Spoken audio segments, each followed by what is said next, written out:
My name is Mia, I'm 28 years old, and my life changed with a single phone call. You're not invited to the housewarming until you apologize to your sister, my mom said. Her voice was cold like ice. I could hear laughter in the background. It was my dad and my sister, Kayla. They were all so sure I would break. They were sure I would cave, just like I always did. What they didn't know was that their perfect daughter, the one they were celebrating, was living a lie. They didn't know that I had been secretly paying every single dime of my sister's mortgage for the past year, and when I finally decided I had had enough, their perfect little celebration crumbled into dust. But before I tell you how everything flipped, like and subscribe, and drop a comment telling me where you are watching from. In my family, there were two roles. My younger sister, Kayla, was born to be the star. She was the project, the masterpiece, the one who required all the attention and energy. My role was to be the audience, the stagehand, and the quiet benefactor who funded the show. It took me 28 years to realize I didn't have to play that part anymore. Kayla was the golden child from the moment she took her first breath. She was a beautiful baby, and as a toddler, her blonde curls and wide blue eyes could charm anyone into forgiving her for anything. I was 2 years older, a quiet, serious child with plain brown hair. The family photo albums tell the whole story. There are dozens of pictures of Kayla mid-laugh, smearing cake on her face, or dressed in a frilly tutu. The few pictures of me show a little girl standing slightly off to the side, watching. This dynamic became the blueprint for our entire lives. When Kayla was 5, she took my mom's most expensive lipstick and drew a mural on the living room wall. When my mom found it, she gasped, but then she knelt down, a smile playing on her lips. "Oh, Kayla," she said, her voice full of wonder. "You're such an artist." She took a picture of it before she cleaned it up. 2 weeks later, I accidentally spilled a glass of juice on the carpet. My mom's reaction was sharp and immediate. "Mia, look at this mess. You need to be more careful. Go to your room." There was no wonder in her voice,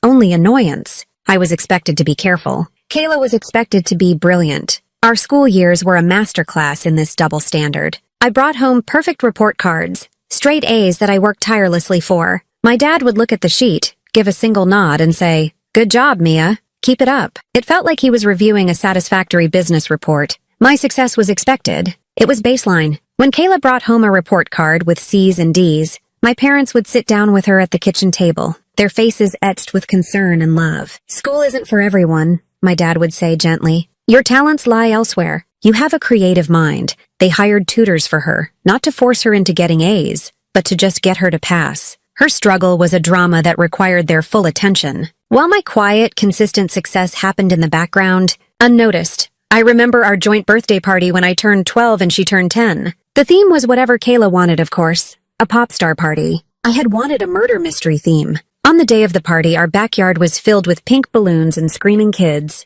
The pinnacle of the event was gift opening. Kayla went first. She tore open a huge box from my parents to reveal the karaoke machine she had been begging for. She shrieked with joy and immediately started singing off-key into the microphone. Everyone clapped. Then it was my turn.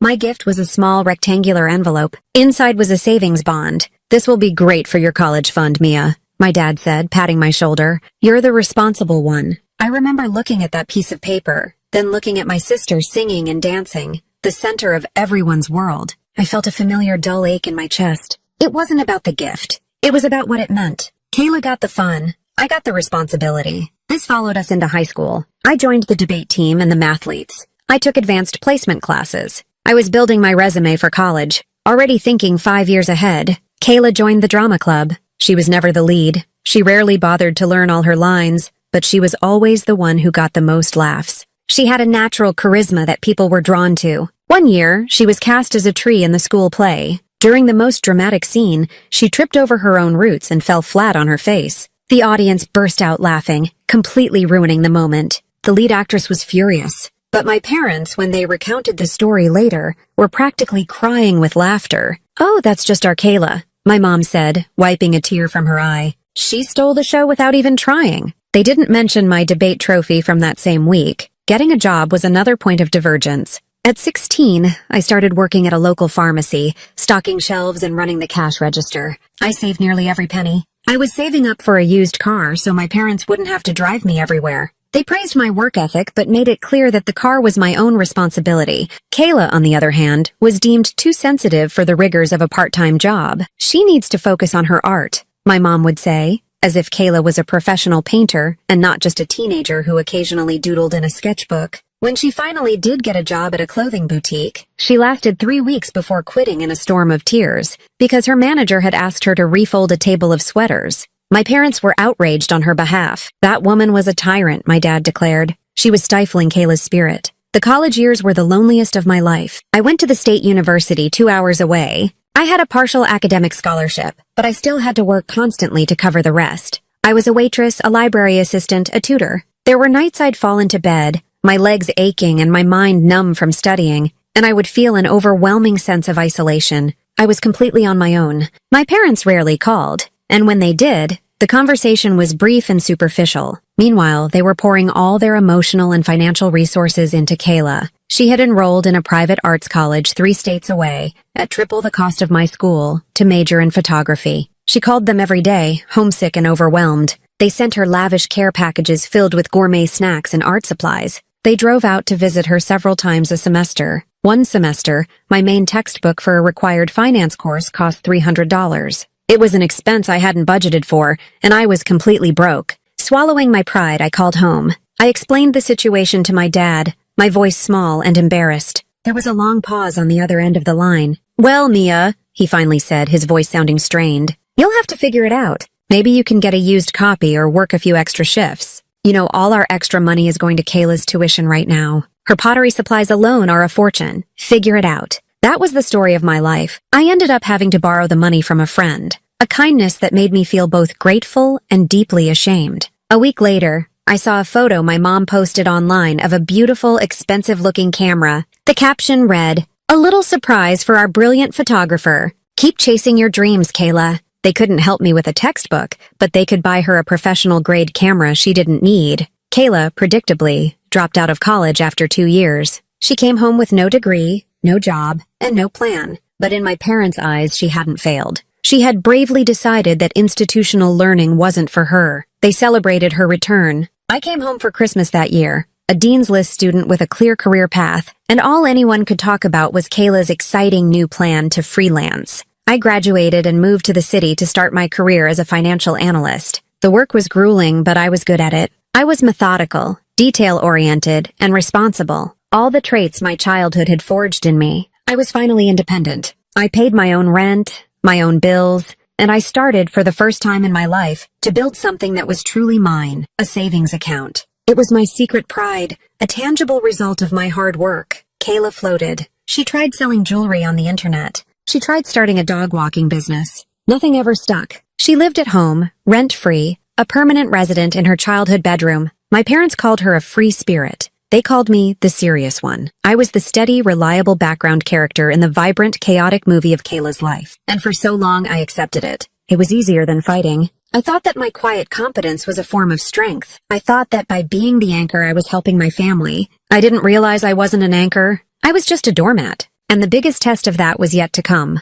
The campaign for the down payment began on a Tuesday. It started with a frantic, breathless phone call from Kayla. She had found her dream house. Not just a house she liked, but the house. It was, in her telling, a place of almost mythical perfection. A 1920s craftsman bungalow with a wraparound porch, a clawfoot bathtub, and a garden perfect for her rescue dog. 'Cause it was the one thing, she claimed, that would give her life meaning and direction. There was, of course, the small matter of reality. She had no savings to speak of, a credit score in the gutter, and a patchy employment history that made mortgage lenders laugh. But the owner accepted my offer, Mia. She cried into the phone, her voice thick with manufactured desperation. He's an old man who likes my vibe, but the bank won't approve the loan without a $40,000 down payment. Can you believe it? $40,000? I felt my blood run cold. $40,000. That was my number. It was the exact amount I had spent 5 years meticulously saving. It was my escape hatch, my security, my proof that all my hard work had been worth it. It was my own dream of a small condo,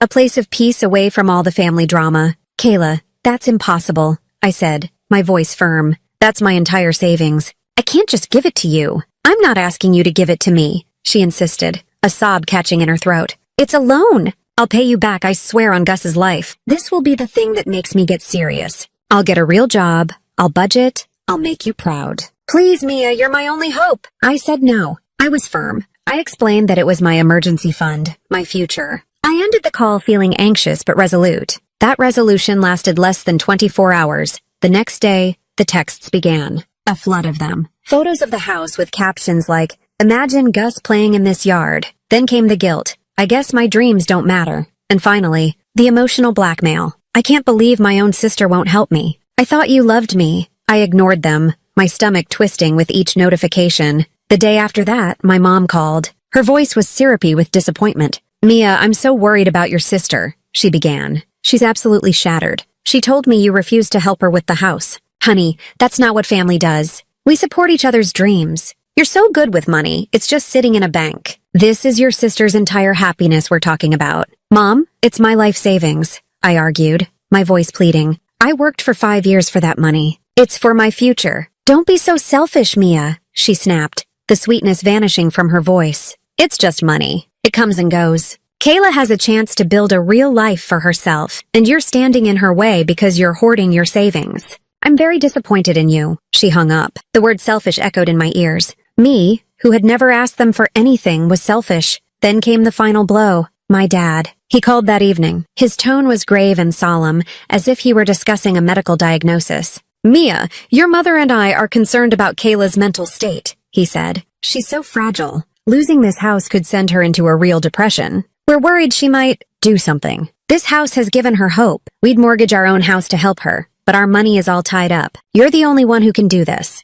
Don't take her hope away." They had me cornered. They had successfully framed my financial responsibility as selfishness and my sister's financial irresponsibility as a fragile dream they needed to protect. They made me feel like a cruel, heartless monster. I spent that night staring at my ceiling, the weight of their expectations crushing me. I pulled up a spreadsheet, my go-to comfort in times of stress. I ran the numbers. There was no realistic scenario in which Kayla, with her current earning potential and spending habits, could ever pay me back. It was a gift, not a loan, no matter what they called it. My practical mind knew it was a catastrophic mistake, but my heart, so starved for their approval, so desperate to be seen as a good daughter, was wavering. The next evening, my doorbell rang. It was Kayla. Her eyes were red and puffy. She stood on my doormat looking like a tragic heroine from a Victorian novel. She didn't even say hello. She just launched into her final devastating performance. "I know you think I'm a mess, Mia," she whispered, tears rolling down her cheeks.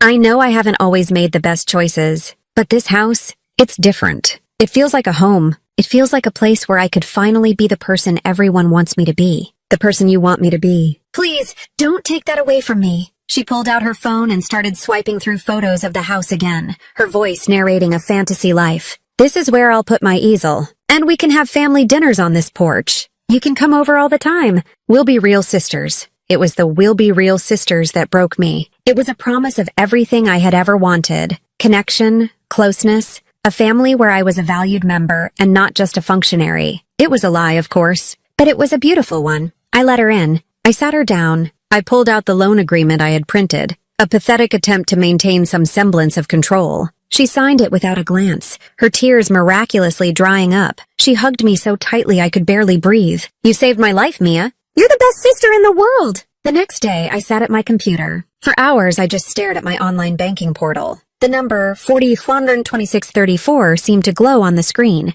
It represented every early morning, every late night, every skipped vacation, every lonely meal of leftovers. It was my freedom. I thought about Kayla's promises. I thought about my mother's disappointment and my father's worry. I felt like I was standing on a cliff, and my entire family was on the other side, beckoning me to jump, promising they would catch me. My hand trembled as I typed in Kayla's account number and the transfer amount. I clicked confirm. The page reloaded. My balance was now $126.34. A feeling of profound emptiness washed over me. It was done. 5 years of my life, gone in a single click. My phone buzzed almost instantly. It was a text from Kayla. "OMG, you did it. Tissam, you're the best. Gotta go call the realtor." There was no sense of the gravity of what I had just done. To her, it was just a transaction, like I had spotted her for lunch. The celebration dinner a few weeks later was exactly as I'd imagined. My parents toasted Kayla to our daughter, the homeowner. My aunt turned to her and said, "It's so wonderful you were able to do this all on your own, sweetheart."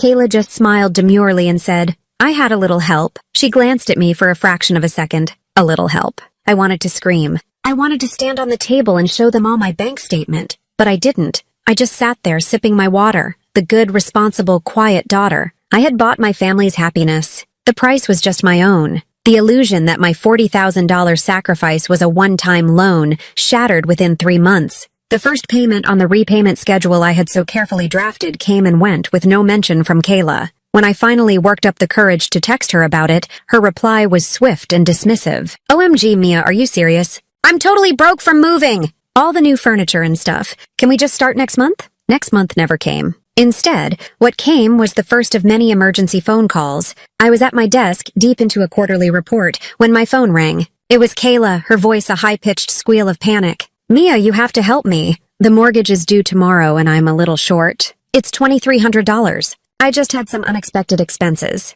Please, can you cover it for me? Just this once. I'll pay you back for everything as soon as I get my next big freelance project. There it was again. The promise. It was always a vague future event. The next project, the next job, the next magical windfall that would solve all her problems. My logical mind knew it was a fantasy, but I was in too deep. I had already invested my life savings into this project of propping Kayla up. What was another $2,000 to protect that investment? I felt a familiar sense of resignation. I was tired, I had a deadline, and I didn't have the emotional energy for the fight that would follow if I said no. I opened my banking app. The small cushion I had started to rebuild in my savings account vanished. I sent the money. Just this once, I told myself. A pathetic lie to get me through the day, but it wasn't just once. It became our new toxic routine. On the last day of every month, like clockwork, my phone would buzz with a text from Kayla. The excuses varied slightly. One month it was, car insurance was higher than I thought. The next it was, Gus had to go to the vet, but the request was always the same. Can you send the mortgage money? She stopped adding promises to pay me back. It was no longer a request for help. It was an expectation. I had become a line item in her budget, the one labeled free money from my sister. My own life began to shrink. My dream of buying a condo was completely dead. I was barely rebuilding any savings at all. My friends would talk about planning weekend getaways or buying tickets to a concert, and I would have to make excuses. I'm swamped with work, I'd lie, the shame burning in my throat. The truth was, I couldn't afford a $100 concert ticket because I was paying a mortgage on a house I didn't live in. I ate cheap meals. I stopped buying new clothes. My world became smaller and grayer, consisting of my office, my small apartment, and the endless stress of managing my own finances while secretly bankrolling hers. Then the other bills started. It was a slow creep at first. A text with a photo of a letter from the Homeowners Association. Can you believe these people? They want $500 for fees. It's such a scam. I knew that if she didn't pay it, they could put a lien on the house. The thought of the financial catastrophe that would cause, and how my parents would inevitably blame me for not preventing it, was enough to make me pay. I sent the money. A few months later, the text was a photo of a bright red shutoff notice from the electric company.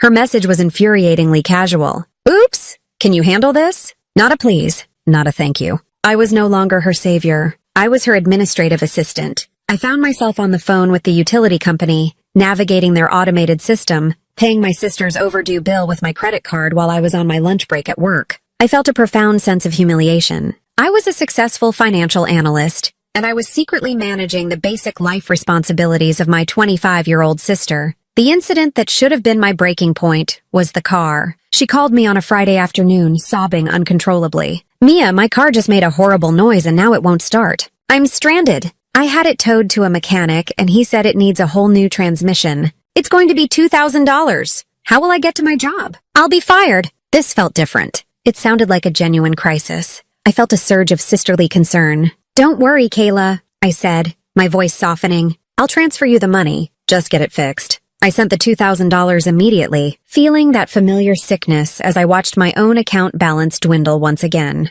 The next evening, I was mindlessly scrolling through social media, and then I saw it. Kayla had posted a new photo. It was a close-up of her car's tire. The wheel was encased in a shiny, new, intricate-looking silver rim. It was flashy and obviously expensive. The caption read, "New shoes for my baby. Finally got the rims I've been dreaming of. Bling, treat yourself." I stared at the picture until my eyes burned. The truth hit me like a physical blow. There was no broken transmission. There had been no emergency. She had lied, crafting a dramatic story to squeeze another $2,000 out of me for a cosmetic upgrade for her car. I called her instantly. My voice was shaking with a rage I couldn't control. "The rims, Kayla? You told me you needed a new transmission." She was silent for a moment, and then came the gaslighting. "Oh, that. she said, her voice light and breezy. It's so funny, the transmission was broken, but my friend knows a guy who fixed it for free. So I had all this extra money and I figured, why not? I deserved a little treat. Why are you so obsessed with how I spend my money, Mia? You're being weird. She called me weird for expecting her not to lie to my face and steal from me. The audacity of it left me speechless.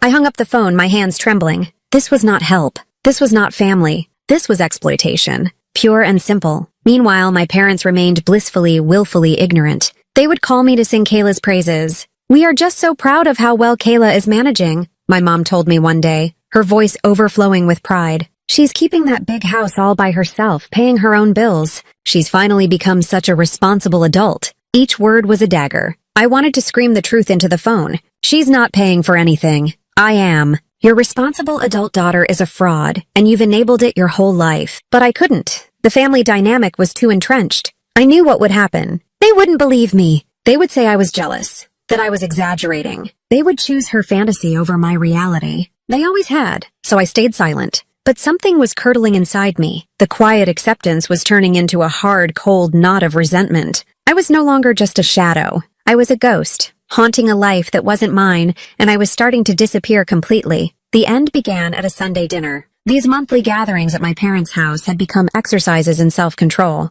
I had mastered the art of the neutral expression, the non-committal nod, the polite, empty smile. My role was to sit quietly while the conversation, as always, orbited around Kayla, the sun of our family's solar system. That evening, the air was thick with her latest triumphs. She had planted a vegetable garden. She had adopted a second dog. She was thinking of taking up pottery again. My parents hung on her every word, their faces glowing with adoration. My dad refilled her wine glass twice before he even noticed mine was empty. My mom kept touching her arm, saying, "That's wonderful, sweetie," to even the most mundane statement. I sat there methodically cutting my chicken into smaller and smaller pieces, feeling the familiar isolation descend upon me. Kayla, feeling the warmth of the spotlight, decided it was time for her grand reveal. "Oh, I almost forgot to show you guys my new present to myself," she said, her voice practically singing. She reached down and placed a handbag on the table with a theatrical flourish. It wasn't just any handbag. It was a designer purse I recognized instantly. It was made of buttery black leather, with a distinctive gold clasp that was the brand's signature. I knew exactly how much it cost,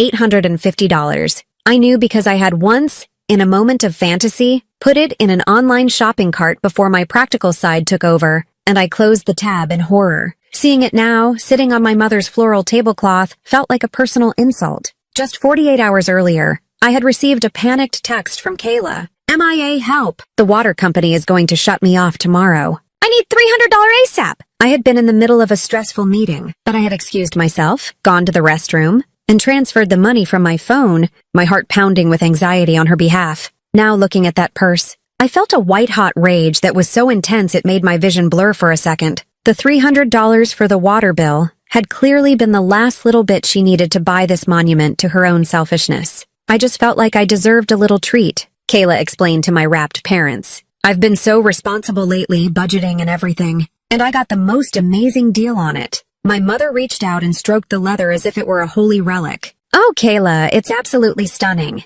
You have such an eye for quality. You work hard, you deserve it," my dad added, echoing the same tired phrase he always used. The hypocrisy was suffocating. She didn't work hard. She didn't budget. She performed the idea of being a responsible adult, and my parents were her adoring audience, refusing to look behind the curtain. And I was the one working 70-hour weeks to fund the entire production. I tried to let it go. I really did. I bit the inside of my cheek, focusing on the sting. "Don't say anything. It's not worth it. It won't change anything." I repeated the words like a mantra in my head. But as Kayla launched into a story about the fancy brunch spot she'd gone to with her friends, a place I knew cost $100 a person, the mantra failed. The dam of my silence, which I had so carefully constructed over years, finally broke. I set my fork down with a quiet clink that sounded like a gunshot in the suddenly still room. I looked directly at my sister. My voice came out calm, almost detached, which scared me more than if I had screamed. "Kayla," I said, "that's a beautiful purse.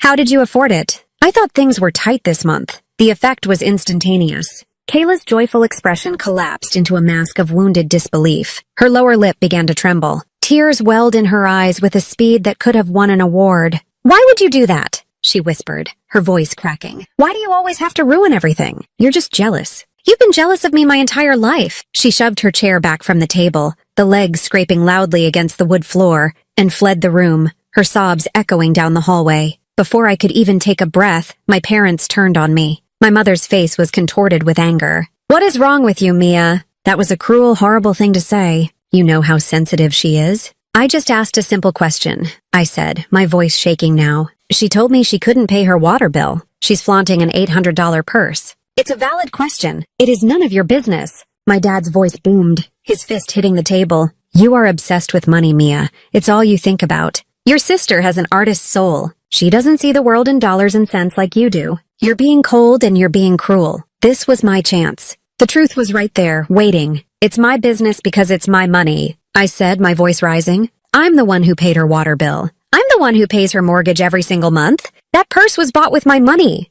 I looked from my mother's face to my father's, expecting, I don't know what, shock, understanding, a glimmer of apology. What I got was worse, disbelief and dismissal. My mother shook her head, a look of pity on her face. "Oh, Mia, don't be so dramatic. Don't make up lies just to make your sister look bad. It's unbecoming." "You're exaggerating," my dad said, waving his hand as if swatting away a fly. "I'm sure you've helped her out once or twice. That's what family does. But Kayla is handling her own affairs. She told us so herself. They didn't believe me. Or rather, they chose not to. Believing me would mean their perfect image of Kayla would be shattered. It would mean they had been wrong, that they had been blind. It was easier to believe I was a jealous, lying, money-obsessed monster. It fit the narrative they had written for me years ago. My mother stood up. "I'm going to go check on your sister. And when I get back, you are going to apologize to her for this disgusting display." I watched her walk out of the room. I was left alone at the table with my father, who wouldn't even look at me. He just sat there, shaking his head in disappointment.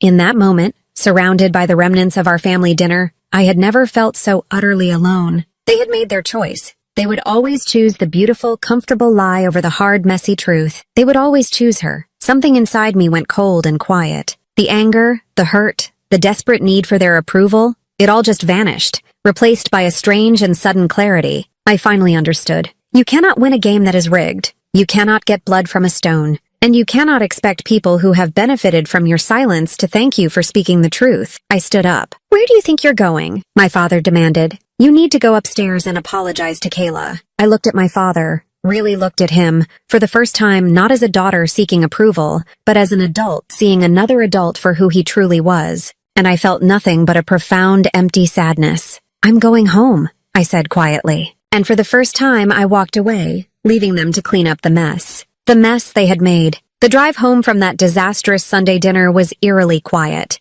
I didn't play music. I didn't cry. The rage that had flashed so brightly at the dinner table had burned out, leaving behind a cold, hard clarity. It felt as if I had been living in a fog my entire life, and a harsh wind had finally blown it all away. I saw the landscape of my family for what it was. A place where I was not valued, only used. The pain was still there, a deep, resonant ache, but it was no longer confusing. It was simple. It was the truth. I got into my apartment and the silence was a comfort. I made myself a cup of tea and sat on my couch, looking out at the city lights. I didn't feel angry anymore. I felt free. The desperate, lifelong struggle for my parents' approval, the endless, draining effort to be seen by them, it was over. They had made it clear that they would never see me. They would only ever see what they wanted to see. Their perfect, fragile daughter Kayla, and me, her ever-reliable support system. In their refusal to believe the truth, they had given me an unintended gift. They had severed the puppet strings. The week that followed was one of the most peaceful I had experienced in years. My phone remained silent.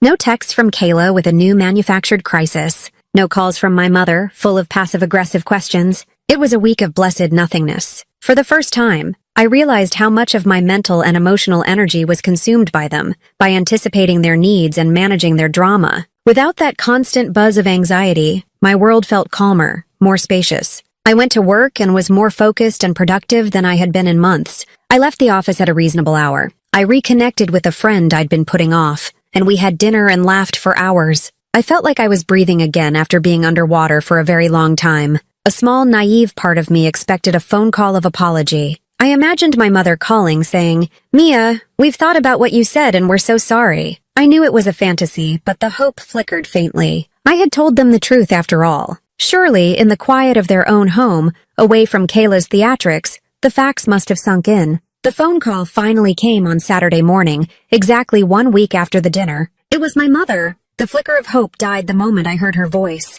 It was not warm or apologetic. It was the voice of a general issuing orders. "Mia," she said without any preamble. "I'm calling about Kayla's housewarming party tonight. We haven't heard from you all week." There was an accusation in her tone, as if my silence was an act of aggression. "There hasn't been anything to say," I replied calmly. "Well, I'm calling because we need to resolve this," she continued, her voice sharp. "The party is in a few hours, and this ridiculous drama needs to end. We are a family. We expect you to be there. We assume you've had time to think about your behavior and are ready to apologize to your sister." I was stunned into silence for a moment. They had spent a week not reflecting on the truth, but reinforcing their own narrative. In their version of events, I was the one who had misbehaved. I was the one who needed to atone. The idea that they had done anything wrong had clearly never entered their minds. "I have nothing to apologize for, Mom," I said, my voice quiet but firm. I told the truth. There was a huff of exasperation on the other end of the line. "Oh, Mia, stop it. You embarrassed your sister and you made wild, hurtful accusations. You ruined what should have been a lovely family dinner. Now, are you going to apologize and come to the party? Or are you going to continue being selfish?" The word selfish struck me again. It was their favorite weapon, but this time it didn't hurt. It was meaningless. "I won't be apologizing," I said. "And I won't be coming to the party." The silence that followed was glacial. I could feel the temperature dropping through the phone. When she spoke again, her voice was dripping with ice. "Fine," she said, "if that's how you want it. But let me be very clear. You are not invited to the housewarming. You are not to come anywhere near this house or this family until you are ready to sincerely apologize and make things right with Kayla. You are choosing to put yourself on the outside. Mia, I hope you understand that." She hung up. I stood in my kitchen, the phone still in my hand. Banned. I was banned from the housewarming. The housewarming for the house I was paying for. The sheer staggering absurdity of it washed over me. It wasn't even anger I felt. It was a kind of profound, clarifying awe at the depth of their delusion. They were celebrating a lie. A big, beautiful, expensive lie with a wraparound porch. And I, the silent, invisible author of that lie, was being cast out for daring to speak a single sentence of truth. I thought about my whole life. I thought about the broken glass bird, where my possession was destroyed but Kayla's feelings were the priority. I thought about the savings bond, where my future was a responsibility while her present was a celebration. I thought about the college textbook, where my need was an inconvenience while her whim was an essential expense. It was all the same story, told over and over again in different ways. My role was to provide, to support, to be responsible. But I was not allowed to be a person. I was not allowed to have feelings, or boundaries, or a voice. The moment I tried to have one, I was punished. I was exiled. They weren't just ignoring me anymore. They were actively erasing me. By banning me, they were removing the one person who knew the truth, ensuring their perfect fantasy could proceed uninterrupted. I sank onto a kitchen chair. For a long time, I just sat there. I wasn't crying. I was thinking. I finally understood that I was not losing a family, because the family I had been desperately trying to earn my place in had never really existed.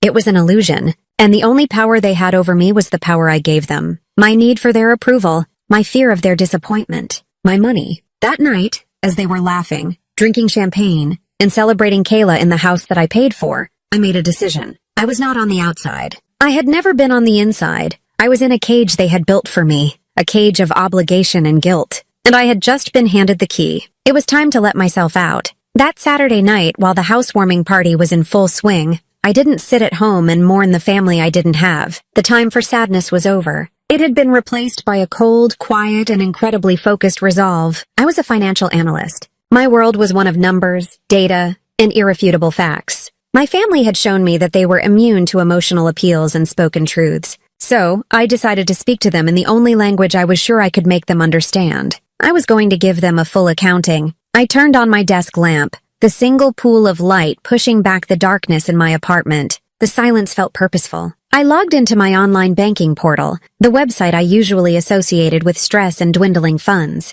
Tonight, it felt like an arsenal. The idea had formed slowly, but now it was crystal clear. I was going to build a case. I was going to create a physical object that told the story of the last 2 years. A story that could not be dismissed as a lie or an exaggeration.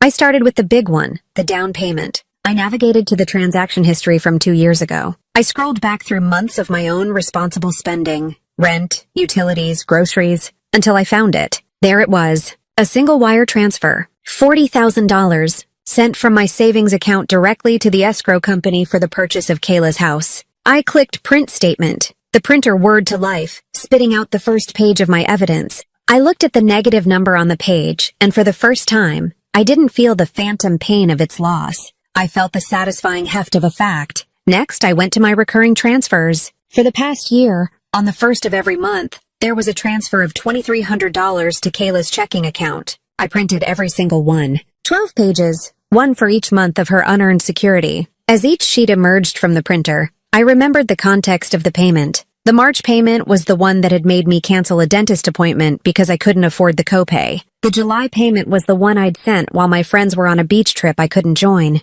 The November payment was the reason I had told my boss I couldn't contribute to the office holiday gift exchange. Each printed page was a ghost of a sacrifice I had made, a small piece of my life I had given away. Then I dove into the chaos of the miscellaneous crises. I used the search function on my account, typing in Kayla's name. The list that populated was staggering. I had forgotten some of them. There was the $500 for the HOA fees. There was the $300 for the water bill just last week. There were smaller amounts, $150 here, $200 there, for groceries or gas to get to work. Each one had come with a story of desperation, a tiny drama that only my money could solve. And then I found the big one, the $2,000 transfer from 3 months ago, the one for the broken transmission. I printed that statement, the memory of her lie feeling as fresh and sharp as a paper cut. I went onto my social media, found her post with the picture of the new rims, and printed a screenshot of that too. I would let the evidence speak for itself. For hours I worked.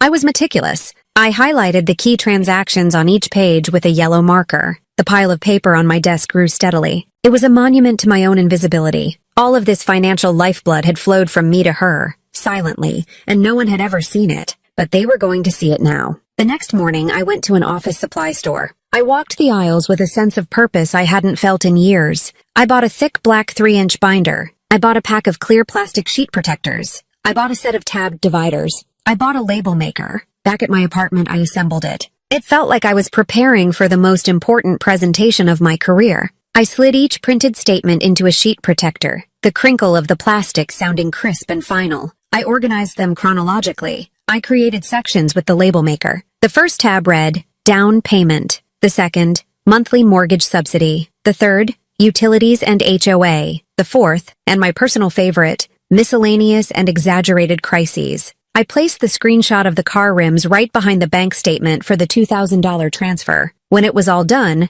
I held the binder in my hands. It was heavy. It was thick with the weight of my work, my sacrifices, my silence. This was my voice in paper and ink. On the spine of the binder, I printed one final label in big bold letters, The House Maya Built. There was only one thing left to do. I sat back down at my desk and logged into my bank account one last time. I navigated to the scheduled payments section. There it was, sitting at the top of the list. A pending transfer for $2,300 to Kayla, scheduled for the first of the upcoming month. For a year, that pending payment had been a symbol of my entrapment. It was the monthly dread, the recurring sacrifice. My mouse hovered over the small button next to it. The button said delete. I thought about Kayla, probably still giddy from her party. I thought about my parents, so smug in their righteousness, so comfortable in their lies. I thought about their shock when the money that had always magically appeared suddenly stopped. I clicked the button. A small box popped up. Are you sure you want to delete this scheduled transfer? A slow smile spread across my face.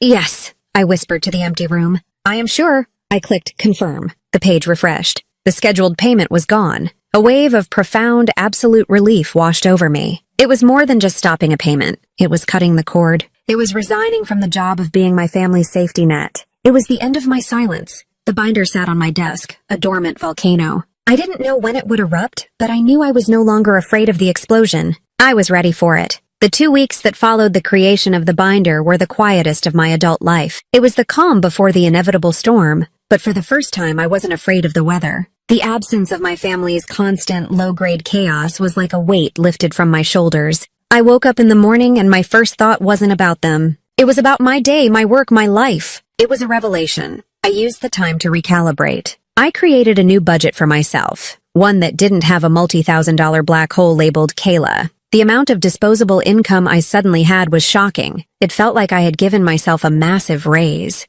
On a whim, I bought the concert ticket my friend had mentioned weeks ago. I bought a new pair of running shoes without agonizing over the expense. These were small things, but they felt monumental. They were acts of putting myself first, a muscle I was just learning to flex. I knew the storm would hit around the middle of the month. The mortgage payment was due on the 1st, but there was usually a grace period until the 15th. I imagined the sequence of events. Kayla, not seeing the $2,300 appear in her account, would probably assume it was a glitch or that I was running late. She was so used to the money simply materializing that it wouldn't occur to her that it had been a deliberate choice. But around the 15th, the bank would officially register the payment as missed. They would charge a late fee, and they would call her. It happened on the 16th. A Tuesday, I was at work presenting a report in a team meeting. My phone, which I had set on the table, began to vibrate violently. I glanced down and saw Kayla's name flashing on the screen. She was calling again and again, one call ending and another immediately beginning. It was a digital tantrum.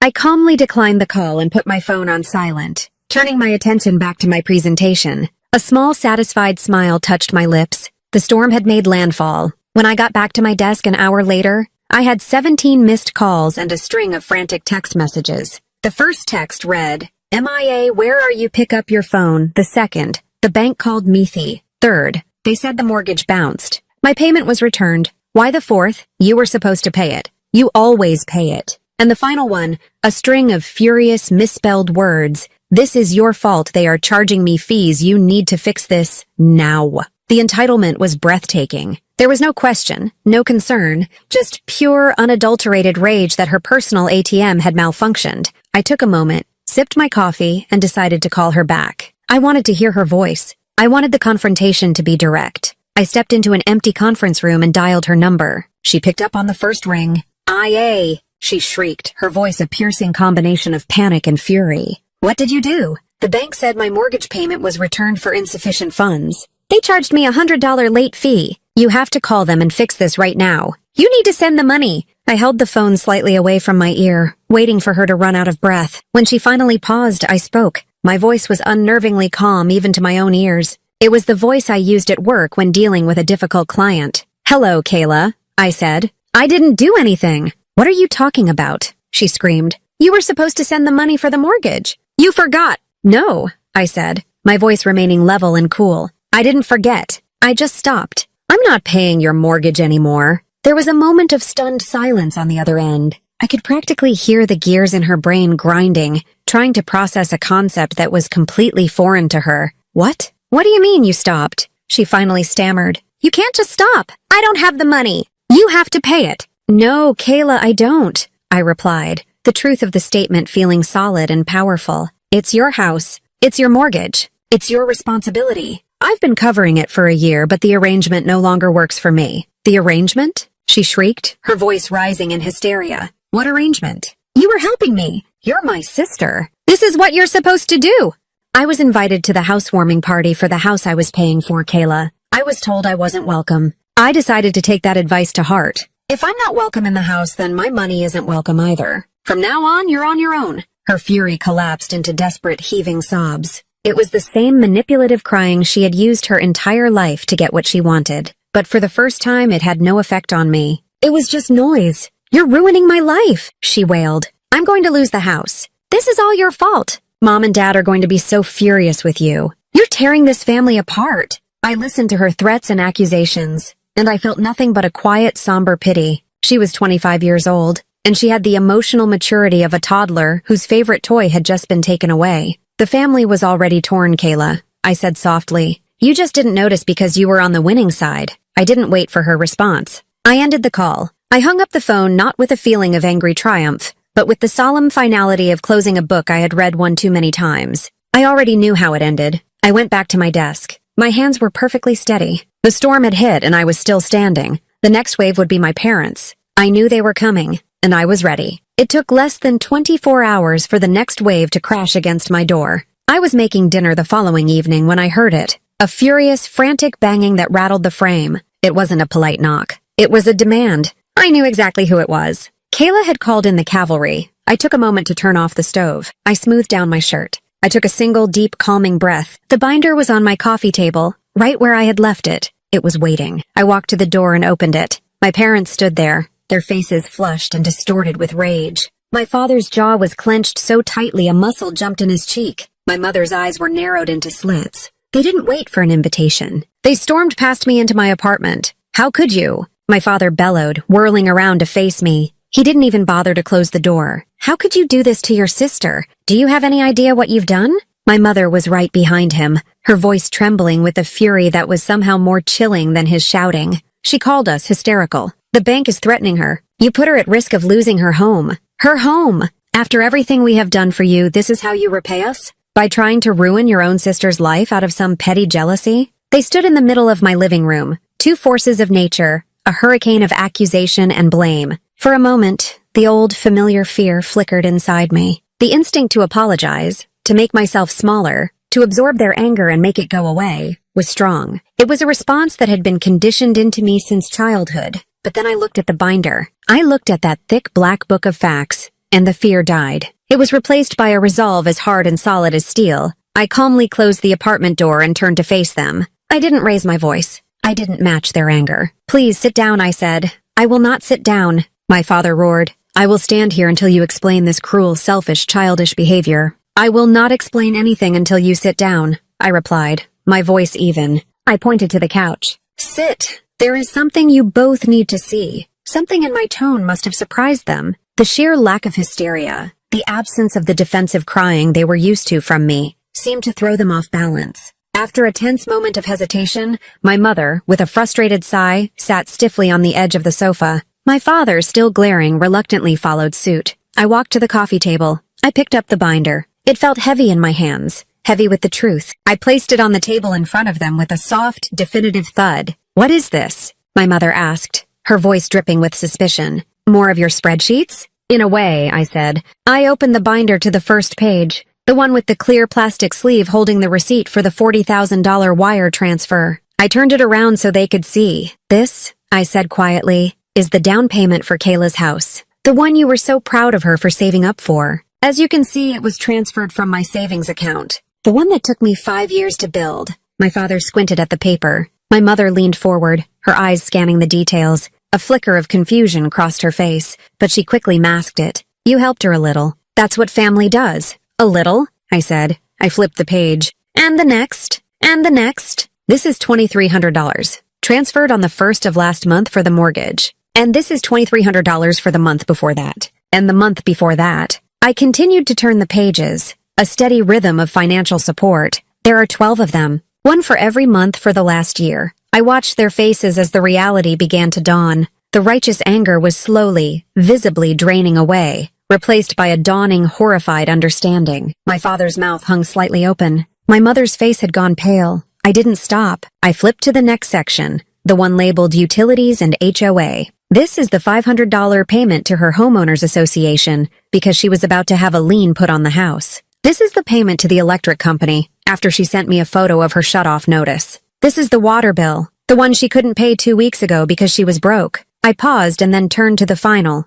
damning section, miscellaneous and exaggerated crises. I made sure the screenshot was clearly visible. And this, I said, pointing to the bank statement, is the $2,000 I sent her when she called me, crying, claiming her transmission was broken and she was stranded. And this, I said, tapping the adjacent page, is the photo she posted the very next day of the brand new luxury rims she bought with that money. The silence in the room was absolute. It was a heavy, suffocating silence, filled with the ghosts of 1,000 lies they had chosen to believe. They had no words. There was nothing to say. The data was clear. The facts were irrefutable. Their narrative, the one where Kayla was the plucky, independent homeowner and I was the cold, jealous sister, had been systematically, page by page, dismantled. I closed the binder. I looked at them. They looked like strangers to me. Two people who had been so blinded by favoritism that they had refused to see the truth that was right in front of them. My father looked old, his anger completely gone, replaced by a deep, hollow shame.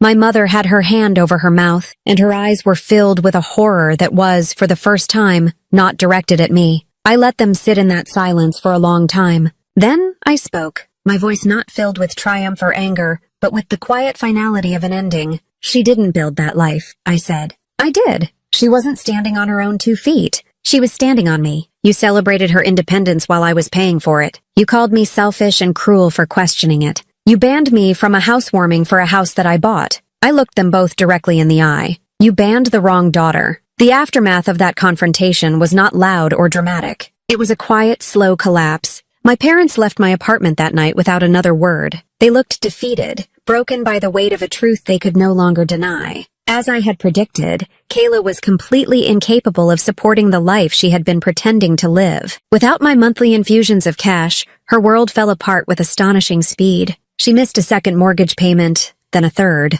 The foreclosure notices started arriving. The car with the luxury rims was repossessed. Within 6 months, she lost the house. The Craftsman bungalow, her perfect dream house, was sold at auction. The shame was public and profound. She had to move back into her childhood bedroom in my parents' house, surrounded by the remnants of a life built on lies. Our family, as I had known it, was fractured. My parents called me, their voices filled with a new, unfamiliar humility. They apologized. They said they were sorry, that they had been blind, but their apology felt hollow, like a bandage on a wound that went down to the bone. The trust was gone. The years of being unseen and unheard couldn't be erased by a few words of regret. I was polite but distant. There was nothing left to say. Meanwhile, I was finally living my own life. With my finances entirely my own, my savings grew at a speed that amazed me. The money I had been pouring into Kayla's fantasy life was now building my own reality. A year after that final confrontation, I walked into a bank and bought my own condo,